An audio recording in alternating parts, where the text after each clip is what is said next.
तो शुरुआत करते हैं बायोलॉजी।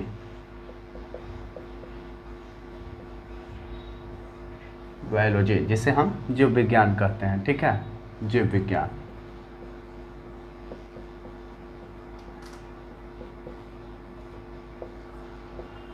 इसमें क्या क्या पढ़ना है, तो सबसे पहले आप इसका सिलेबस लिख लीजिए क्या क्या पढ़ना है।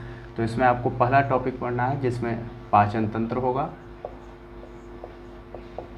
जिसे हम लोग बोलते हैं डाइजेस्टिव सिस्टम, पाचन तंत्र। दूसरा इसमें आपको पढ़ने के लिए दिया जाता है पाचन के बाद श्वसन तंत्र, श्वसन तंत्र। तीसरा इसमें श्वसन के बाद उत्सर्जन तंत्र है, उत्सर्जन तंत्र, यानी पाचन तंत्र, श्वसन तंत्र, उत्सर्जन तंत्र। और चौथा आपका टॉपिक है जो परिसंचरण तंत्र, परिसंचरण तंत्र। पांचवा इसमें टॉपिक है आपका परिसंचरण तंत्र के बाद कंकाल तंत्र, कंकाल तंत्र। कंकाल तंत्र के बाद आप इसमें पढ़ेंगे नर्वस सिस्टम यानी कि तंत्रिका तंत्र, तंत्रिका तंत्र। और इसके बाद आपका सातवां टॉपिक इसमें आ जाएगा तंत्रिका तंत्र के बाद आपका आ जाएगा इसमें रिप्रोडक्टिव सिस्टम, यानी कि जिसको हम लोग बोलते हैं कौन से तंत्र के नाम से, रिप्रोडक्टिव सिस्टम, जिसको प्रजनन तंत्र के नाम से बोलते हैं, प्रजनन तंत्र। और इसके बाद फिर आठवां टॉपिक आपको इसमें ऐड होगा अंतःस्रावी तंत्र, अंतःस्रावी तंत्र। और लास्ट में विविध हम लोग देखेंगे, विविध देखेंगे। तो ये आपका टॉपिक रहेगा जिसमें पाचन तंत्र, श्वसन तंत्र, उत्सर्जन तंत्र, परिसंचरण, कंकाल तंत्र, तंत्रिका तंत्र, प्रजनन तंत्र, अंतःस्रावी और विविध।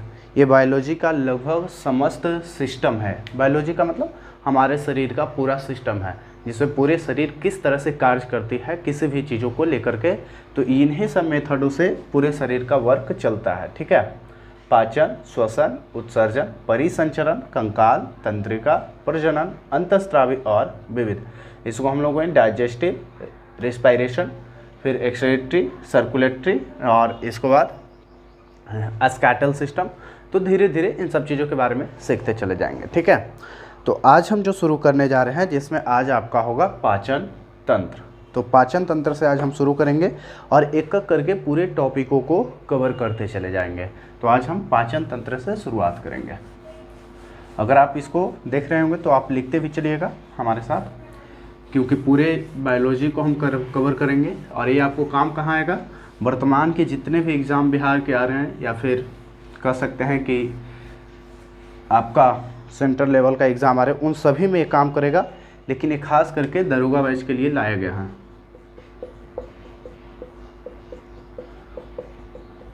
यानी दरोगा के लिए खास करके बायोलॉजी को लाया गया, ठीक है। तो ये मेन फोकस है कि इसमें क्या क्या क्वेश्चन पूछे जाते हैं। और इसका PYQ यानी कि जैसे ही एक टॉपिक आपका पाचन तंत्र खत्म हो जाएगा तो जितने भी प्रीवियस ईयर के क्वेश्चन हैं जो दरोगा या फिर बिहार के कोई भी एग्जाम में पूछे गएंगे तो उनको हम एक बार यहाँ पर डिस्कस करेंगे, ठीक है। तो इसमें सबसे पहले पाचन तंत्र को देखते हैं। तो पाचन तंत्र यानी कि पाचन तंत्र किसे कहते हैं, तो पाचन तंत्र को पहले समझिएगा पाचन तंत्र है क्या। तो पाचन तंत्र का मतलब होता है कि शरीर के अंदर, जैसे हम लोग बहुत सारी चीज़ों को खाते हैं, ठीक है। तो शरीर के अंदर जब हम खाना खाने के बाद शरीर के अंदर वो प्रवेश करता है, यानी डाइजेस्टिव होता है, पाचन होता है, तो किस तरह से कार्य हमारा बॉडी करता है, उन्हीं सब चीज़ों को मिला करके एक सिस्टम बनाया गया जिसे पाचन तंत्र के नाम से जानते हैं, ठीक है। तो पाचन तंत्र यानी कि भोजन को पचाने का सिस्टम, कैसे भोजन को पचाया जाएगा। अभी भोजन क्या क्या होगा तो इन सब चीज़ों के बारे में जानकारी लेते हैं। सबसे पहले तो पूरे पृथ्वी पर दो तरह से जीव मिलेंगे। पूरे पृथ्वी पर दो तरह से, एक तो स्वपोषी होते हैं और दूसरा परपोषी। स्वपोषी और परपोषी, ऑटोट्रॉप और हेट्रोट्रॉप। ऑटोट्रॉप स्वपोषी को बोलते हैं, हेट्रोट्रॉप परपोषी को बोलते हैं। स्वपोषी वैसे जीव हैं जो अपना भोजन खुद बनाने में सहायक होते हैं। स्वपोषी वैसे जीव हैं जो अपना भोजन खुद बना लेते हैं, वो किसी के ऊपर निर्भर नहीं रहते हैं, यानी स्वयं भोजन बनाएंगे, स्वयं भोजन बनाएंगे। लेकिन परपोषी वाले जो जीव होंगे वो भोजन किस पर बनाएंगे? स्वपोषी की सहायता से। परपोषी वाले जो जीव होंगे भोजन स्वपोषी की सहायता से बनाएंगे। जैसे हम लोग भी परपोषी हैं, क्योंकि भोजन अगर अपने की सहायता से नहीं बनाते, दूसरे पर निर्भर है, तो एक तरह से परपोषी की श्रेणी में हम लोग भी आ जाएंगे। ठीक है। स्वयं भोजन का मतलब हुआ जैसे हरे पेड़ पौधे, हरे पेड़ पौधे, हरे पेड़ पौधे क्या हैं? स्वपोषी जीव है। ये भोजन क्या करते हैं? सूर्य की प्रकाश की उपस्थिति में बनाते हैं, किसी के ऊपर ये निर्भर नहीं रहते हैं। जैसे डाइटम्स, हरे पेड़ पौधे हो गए, उसके बाद डाइटम्स हो गए, जैसे डाइटम्स हो गए, हरे पेड़ पौधे हो गए, साइनोबैक्टीरिया हो गए, साइनोबैक्टीरिया, साइनोबैक्टीरिया। अब साइनोबैक्टीरिया से एक बहुत ही इंटरेस्टिंग फैक्ट जुड़ा हुआ है कि पृथ्वी पर सबसे पहले ऑक्सीजन लाने का काम यही साइनोबैक्टीरिया किया था। यानी पृथ्वी पर जब ऑक्सीजन आया था तो सबसे पहले यही साइनोबैक्टीरिया के कारण पृथ्वी पर ऑक्सीजन पहुंचा था। तो ऑटोट्रॉप्स में कौन कौन हो गए? हरे पेड़ पौधे, डाइटम्स, साइनोबैक्टीरिया।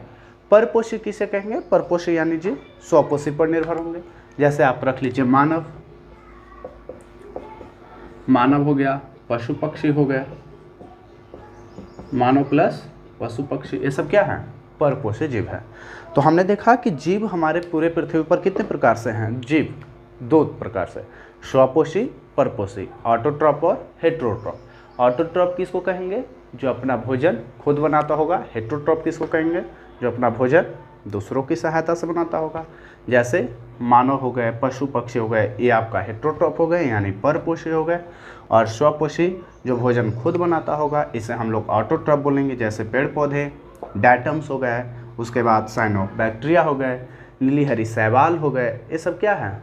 आपका स्वपोषी जीव होते हैं। ठीक है, इसको आप लिख लीजिएगा भी। ठीक है। इसके बाद फिर अब आ जाते हैं हम लोग अपने सिस्टम पर।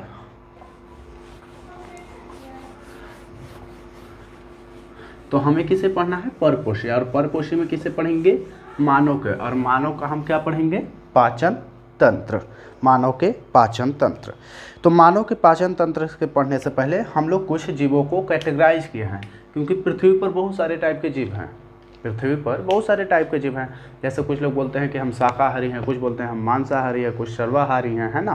तो इन तरह से यानी कि जीवों को कैटेगराइज किया गया है, जो अनेक पार्ट में किया गया है, जिसमें आपका आता है शाकाहारी, दूसरा मांसाहारी, तीसरा सर्वाहारी, इसमें चौथा हो गया, चौथा इसमें आ जाएगा नरभक्षी, और पांचवा इसमें आ जाएंगे मलभोजी। पांचवा मलभोजी। यानी कि फिर से आप देखिएगा, जीव जो होते हैं ना पृथ्वी पर दो टाइप के हुए, एक तो स्वपोषी और परपोषी। लेकिन जो जीव हैं उनके भोजन किस आधार से है? तो वो इतने टाइप के भोजन है। जैसे कुछ लोग जीव हैं, जो जीव का मतलब जो मानव, पूरे पृथ्वी का जीव ही तो है। तो शाकाहारी, मांसाहारी कुछ लोग हैं, कुछ कहेंगे हम सर्वाहारी हैं, कुछ नरभक्षी हैं और कुछ मलभोजी हैं। शाकाहारी किसे कहेंगे? यानी हार्बीवोरस। हार्बीवोरस। शाकाहारी का मतलब होता है कि वैसे जीव जो अपना भोजन शाक पर निर्भर रखता है, मतलब पेड़ पौधे पर, या खुद वो भोजन घास फूस खाता होगा, तो वैसे जीव हैं जो अपना भोजन शाक पर निर्भर रखते हैं। यानी पेड़ पौधा, घास फूस से सब जब वो खाएगा तो शाकाहारी है, यानी शुद्ध। जैसे बोलते हैं ना कि गांव में देखे होंगे कि शुद्ध शाकाहारी है, यानी कि बहुत सारे चीज़ों से अवॉइड करते हैं, है ना। दूसरा मांसाहारी। मांसाहारी ऐसे जीव होते हैं जो केवल मांस पर जीवित रहते हैं। शाकाहारी का मतलब हुआ कि केवल और केवल किस पर जीवित हैं? शाक पर। प्राण चला जाएगा लेकिन दूसरे चीज़ों का सेवन नहीं करेगा, उसी तरह से मांसाहारी है, वो केवल और केवल मांस पर जीवित रहेगा। ऐसे उसको अगर कोई बोले मांस आपको खाना, मांस नहीं खाना है, आपको शाक खाना है, तो मर जाएगा, लेकिन वो शाक नहीं खाएगा। इसमें बाघ आ गया, ये सब क्या है, मांसाहारी जीव है, शेर है ना।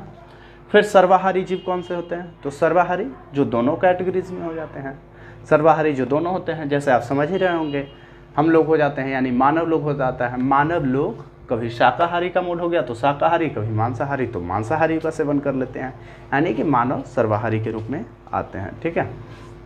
इसके बाद नरभक्षी होते हैं। नरभक्षी होते हैं जो अपने ही जीवों को क्या करते हैं, खाते हैं, अपने ही जीवों को। जैसे सांप हो गया, कुछ मछलियाँ हो गए, जो नरभक्षी जीव होते हैं, ये क्या करते हैं कि अपने ही जीवों को खा जाते हैं, जिसे हम बोलते हैं कैनिबल्स। अंग्रेजी में नरभक्षी का नाम है कैनिबल्स, अपने ही जीवों को खाने वाला जीव, है ना। जैसे सांप, आपका मछली। फिर मलभोजी। मलभोजी क्या होता है ना, कि मलभोजी ऐसे जीव हैं जो अपने मल को खाते हैं। मल को खाते हैं, बिल्कुल। मल को कैसे खाते हैं, जैसे खरगोश है, उनके पाचन तंत्र बहुत छोटा बनाया गया है, तो जब वो किसी चीज़ों को खाते हैं ना, तो बहुत जल्दी उनके शरीर से बढ़िया मटेरियल भी क्या होता है, बाहर निकल जाता है। तब वो क्या करते हैं, अपने मल को फिर से खा जाते हैं, और फिर से खाने के बाद जो उनमें से जितने भी विटामिन है, सब प्रोटीन है, जो सारा चीज़ जो प्रोसेस है, मिनरल्स, वो सबको पचा लेते हैं, और पचाने के बाद बेस्ट मटेरियल बाहर आ जाता है। तो इस तरह से सुअर भी होता है, सुअर देखे होंगे, तो वो भी मलभोजी जीव है। कैसा जीव है, मलभोजी जीव। ठीक है। तो आगे देखिएगा, सुअर भी क्या है, मलभोजी जीव है। तो इसको आप जरूर रखिएगा। अब आ जाते हैं पाचन तंत्र, यानी कि मानव का पाचन तंत्र। हमें पढ़ना है मानव का पाचन तंत्र, वो सब आपका बेसिक रूप में ध्यान रखने वाली पॉइंट होती है। यहाँ से हमें मेन पढ़ना है कि मानव का पाचन तंत्र। तो मानव के पाचन तंत्र का मतलब हुआ कि मुख से गुदा तक की संरचना, मुख से गुदा तक की संरचना जो होगा वो क्या है, पाचन तंत्र। मुख से गुदा तक की संरचना को पाचन तंत्र कहते हैं। यानी कि मुख से लेकर के गुदा तक की जो भी संरचना है वो पाचन तंत्र का हिस्सा है लगभग। तो मुख से गुदा तक की संरचना का मतलब, जैसे इसमें क्या क्या भाग लेगा पाचन में निभाने में, पाचन की क्रिया में कौन कौन से शरीर के अंग भाग लेते हैं, तो उसको समझने वाली बात हो जाती है। तो सबसे पहले आपका भाग कौन लेगा, मुख ही लेगा, क्योंकि मुख से ही खाते हैं तो मुख ही भाग लेगा। दूसरा आपका, जैसे ही मुख से खाना खाने के बाद अंदर जाएगा, तो मुख के बाद आपको पहुंच जाएगा कहाँ, आपका स्टमक में, यानी कि पेट जिसको बोलते हैं वहाँ पहुँचेगा। पेट से जैसे ही आगे की ओर बचेगा तो इसमें छोटी इंटेस्टाइन चल जाएगा, छोटी आंत हो जाएगा, और छोटी आंत के बाद जैसे ही आप आगे बढ़ेंगे तो बड़ी आंत पहुँच जाएगी, बड़ी आंत। यानी कि इसमें कौन कौन से लोग भाग लेंगे, तो मुख, पेट, छोटी आंत, बड़ी आंत, और लास्ट में एक अनस गुदा, जिसके माध्यम से वेस्ट मटेरियल क्या होगा, बाहर की ओर निकल जाएगा। तो मुख, पेट, छोटी आंत, बड़ी आंत और गुदा, ये सब क्या है, पाचन तंत्र के प्रमुख अंग हैं। अब इन्हीं के द्वारा हमारे शरीर में पाचन का निर्माण होता है। ठीक है। अब आ जाते हैं इसके बाद की संरचना, यानी पाचन तंत्र बहुत बार क्वेश्चन बनाया गया है कि पाचन तंत्र के मुख्य सहयोगी कौन कौन है, तो मुख है, पेट है, छोटी आंत है, बड़ी आंत और गुदा, इसको ध्यान रखिएगा आप। अब आते हैं आगे की ओर, क्या क्या और पढ़ना है हमें, इसे बहुत सारे चीज़ पढ़ना है। पाचन तंत्र में आपका पहला पॉइंट ध्यान रखिएगा, या फिर पहले हम यहाँ से शुरू करते हैं कि पाचन तंत्र होगा कैसे। तो पहले आप एक मानव का फिगर बनाइएगा,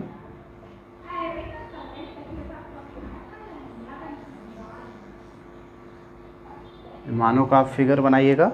ठीक है, इस तरह से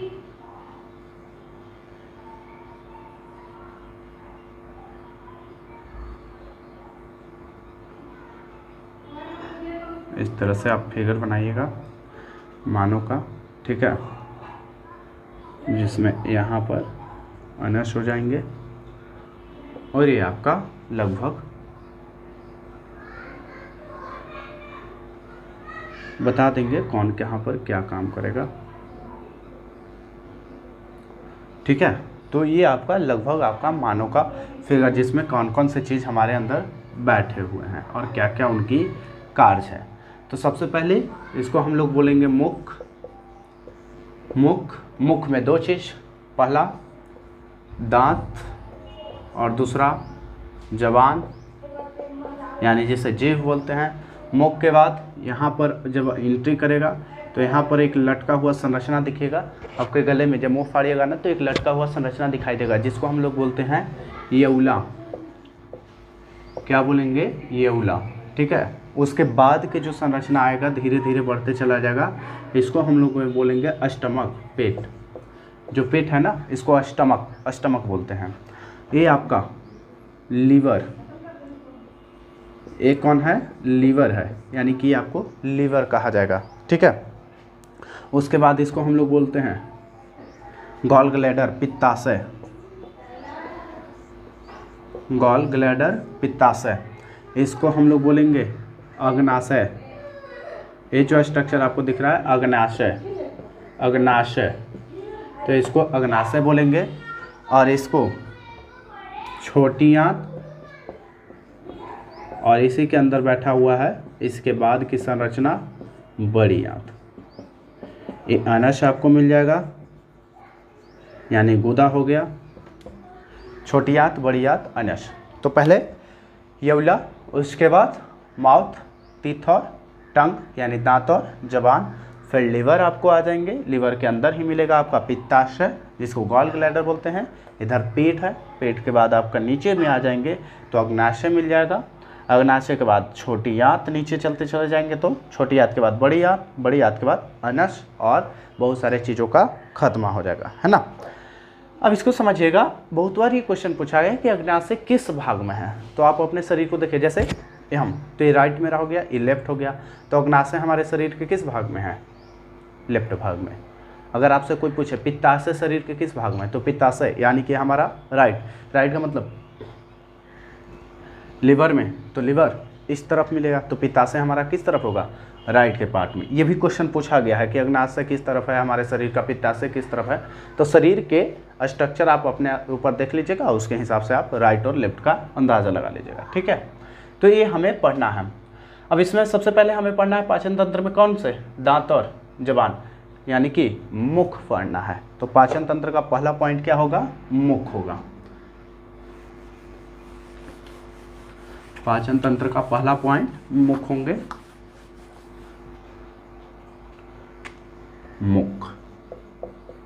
मुख में कौन दो संरचना आता है? दांत प्लस जबान। तो मुख, भोजन यहीं से करते हैं, शुरुआत होता है। तो भोजन करने के बाद मुख में जाता है। तो मुख में जाने के बाद दांत, जो बहुत सारे हमारे दांत मिलेंगे, जिसमें माना जाता है 32 दांत। हर एक लोग को 32 दांत होता ही नहीं है ना। तो 32 दांत मिलेंगे। छोटे बच्चों में ज़्यादा मिल जाएंगे, बड़ों में कम मिलेंगे, और धीरे धीरे जाएंगे तो पूरे दांत ही खत्म हो जाएगा। यानी उस समय माना जाएगा कि बुढ़ापा आपका नज़दीक आ चुका है। तो 32 दांत मिलेंगे, है ना। तो सबसे पहले दांत। अब ये दांत कितने टाइप से होते हैं, क्योंकि भोजन को चबाने का काम कौन करता है?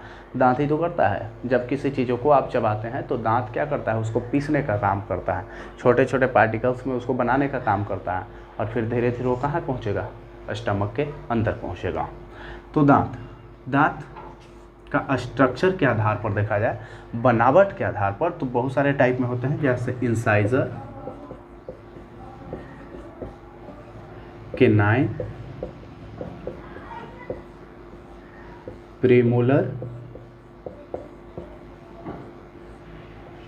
और एक और होता है मोलर। कौन कौन होंगे दांत? स्ट्रक्चर के आधार पर, बनावट के आधार पर। बनावट के आधार पर कौन कौन? Incisor, canine, premolar, molar. Incisor, canine, premolar और मोलर। इंसाइजर यानी कि सामने का दांत। सामने के जो दांत आपको दिख रहे हैं ना, वो इंसाइजर है। अब सामने के दांत आप खोल कर देख रहे होंगे कि कौन सा दांत मिल रहा है। तो सामने के जो दांत आपको दिखते हैं वो क्या है? इंसाइजर है। इनके स्ट्रक्चर ज़्यादा बड़ा नहीं, ऐसे छोटा सा, है ना। तो इंसाइजर, इसे लाफिंग टीथ भी कहते हैं। यानी जब आप हंसते हैं तो जो टीथ दिखाई देता है उसको इंसाइजर बोलते हैं। यानी लाफिंग टीथ को ही इंसाइजर के नाम से जाना जाता है। अब इसमें एक क्वेश्चन पूछा था कि इंसाइजर क्या होता है, तो सामने की टीथ, मुख में सामने के जो टीथ होते हैं उसको क्या बोलते हैं, इंसाइजर। तो पूछा गया था क्वेश्चन कि हाथी दांत क्या है, तो हाथी दांत क्या है, इंसाइजर। हाथी का दांत, हाथी का दांत क्या है, इंसाइजर है। इंसाइजर का मतलब जो भी दांत हमें बाहर दिखाई दे दें हंसने के बाद उसको इंसाइजर बोलते हैं, ठीक है। उसके बाद केनाइन आ जाइए। केनाइन क्या होता है, तो केनाइन का मतलब चीड़ फाड़ करने वाला। जैसे आप चिकन ये सब खाते होंगे या फिर गन्ना आप चबाते होंगे, मांसाहारी नहीं होंगे तो गन्ना आप चबाते होंगे, तो जिसको आप चीड़ फाड़ करने के लिए यूज़ करते हैं, जैसे गन्ना लिए और चिड़ते हैं, तो आप इंसाइजर के पास नहीं चिड़ते होंगे, उसको फाड़ते होंगे, आप केनाइन के पास जाएंगे। और केनाइन हमेशा चीड़ फाड़ करने का काम करता है। जैसे मांसों को चीड़ना फाड़ना हो गया तो केनाइन का काम हो गया। केनाइन, केनाइन का स्ट्रक्चर अगर आप देखिए तो इस तरह से रहेगा आपका, तो केनाइन हो गया। केनाइन का मेन कार्य होता है चिड़ने फाड़ने के लिए, यानी किसी चीज़ों को तोड़ने के लिए, ठीक है, उसको फोड़ने के लिए, तोड़ने के लिए कह सकते हैं। अब यहाँ पर क्वेश्चन आता है कि कुछ लोग बोलते हैं कि मानव मांसाहारी है, कुछ लोग बोलते हैं मानव शाकाहारी है। तो जब मानव शाकाहारी है तो मानव के शाकाहारी में केनाइन का तो काम होता नहीं है। शाक जो व्यक्ति खाता है उसको तो चिड़ने फाड़ने का काम है नहीं, तो मानव की प्रकृति कैसी है, मांसाहारी भी है। इस आधार पर पुष्टि होता है कि मानव में केनाइन दांत मिलता है। जैसे बाघ, आप बाघ को देखिएगा, उसको चिड़ने फाड़ने के लिए केनाइन दांत दिया जाता है, तो केनाइन किस में मिलेगा, बाघों में मिलेगा। बाघ कैसा है, मांसाहारी है। तो मानव को यहाँ पर माना जाता है केनाइन दांत के आधार पर कि मानव की कैसी प्रकृति की है, मांसाहारी प्रकृति। धीरे धीरे प्रूफ हो जाएगा कि मानव शाकाहारी है या फिर मांसाहारी। केनाइन हो गया। उसके बाद आगे आप जाइएगा तो इस तरह से स्ट्रक्चर मिलेगा, इसको बोलते हैं प्री मोलर। प्री मोलर का काम कुछ नहीं है, जैसे कुछ छोटे छोटे चीज़ें हैं उनको चबाने के लिए, उसको महीन करने के लिए, तो प्री मोलर का यूज होता है। उसके बाद लास्ट में आपको मिल जाएंगे क्या चीज़, मोलर। मोलर उसको और महीन करेगा। उसके बाद फिर पूरी तरह से आपका इसमें लार आ जाएगा। लार यानी मुख में उपस्थित लार ग्रंथि है, जिससे बहुत सारे लार का निर्माण होता है। वो लार आएगा, उसको सान देगा, और सानने के बाद आपका आहार नाल से भोजन स्टमक में पहुंच जाएगा। तो दांत को बनावट के आधार पर कितने भाग में बांटा गया, इंसाइजर, केनाइन, प्रीमोलर और मोलर, 4 प्रकार से। दांत को बनावट के आधार पर 4 भागों में बांटा गया है, इंसाइजर, केनाइन, प्रीमोलर और मोलर, ठीक है। अब क्वेश्चन पूछता है कि इन सब की संख्या कितनी है। जैसे कभी कभी क्वेश्चन पूछ दिया है कि इंसाइजरों की संख्या कितनी है, केनाइन की संख्या कितनी है हमारे मानव शरीर में, तो ये संख्या बहुत ज़्यादा ज़रूरी हो जाता है। तो इसका एक फार्मूला होता है, इसका एक फार्मूला होगा, आप याद कर लीजिएगा। दांतों का फार्मूला 2 1 2 3 बटा 2 1 2 3। एक इधर केनाइन, एक इधर 2, एक इधर केनाइन, एक इधर, टोटल इन केनाइन की संख्या 4। उसके बाद इधर देखिए 2 इंसाइजर, केनाइन, प्रीमोलर, प्रीमोलर 2, तो 2 इधर 2 इधर, 4 और 4 नीचे, 8 हो गया ये। फिर 3 3, 6 ऊपर और 6 नीचे, सबको जोड़ लीजिए, तो 6 6 12, 8 20 और 8 4 12, 32 हो गया ना। यानी टोटल दांतों की संख्या 32। कुछ नहीं करना है, आप 2 2 से गुना करते चले जाइएगा, 2 से मल्टीपल करते चले जाइएगा। 2 से मल्टीपल करेंगे तो पता चल जाएगा इंसाइजरों की संख्या टोटल कितने होंगे, 8 हो जाएंगे। इंसाइजरों की संख्या 8 कैसे होगा, 2 दांत ऊपर इधर और 2 इधर, तो 4 और 2 इधर नीचे और 2 इधर, 4, तो टोटल ऐसे कर लीजिए इसको, 2 और 2 4, मल्टीपल 2 से गुना, 1 1 2, मल्टीपल 2 से गुना, तो इस तरह से करते चले। तो टोटल 8 4 12, 8 20 और 6 6 12 32, टोटल कितने दांत हो गए, 32। यानी दांतों की संख्या 32। अब इसके आधार पर आप निकाल सकते हैं, ठीक है। तो इतना तक आज हम लोग, कल मुख में जबान से पढ़ेंगे। हमारे, अगर आप इस नए चैनल पर आए होंगे तो आप हमारे चैनल को सब्सक्राइब कर लीजिएगा, जिसका नाम है रवि IAS अकेडमी। और यहाँ से आपको प्रतिदिन लगभग ये वीडियो मिलते चले जाएंगे। प्रतिदिन आपका हमारा पाचन तंत्र से संबंधित यानी बायोलॉजी हम आपको ख़त्म करेंगे, पूरे जितना भी सिस्टम लिखवाएं पूरे टॉपिक को ख़त्म करेंगे।